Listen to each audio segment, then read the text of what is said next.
ay rated SPG. Striktong patnubay at gabay ng magulang ang kailangan. Maaaring may masiselang tema, lengguwahe, karahasan, sexual, horror o droga na hindi angkop sa mga bata.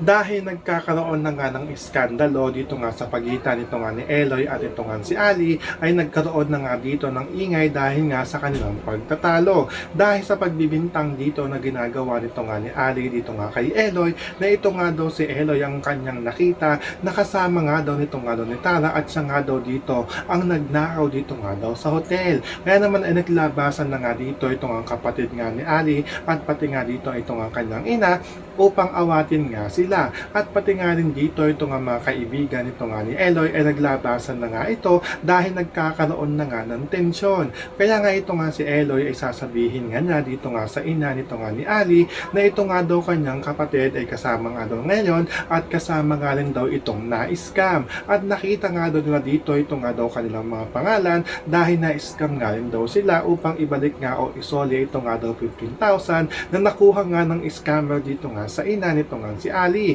Kaya nga ito ang ina nga ni Ali at ang kanyang kapatid ito ang tuwa nga ito at napapatalon pa nga ito sa sobrang kasayahan dahil niya ibalik nga dito ito nga daw kanyang pera na na-scam nga dito. So pakakaabangan nga natin dito ang pagpapasalamat ng pamilya nito nga ni Ali dito nga kay Eloy. Yan ang ating mga pakakatutukan at pakakaabangan dito nga lang sa Too Good to Be True.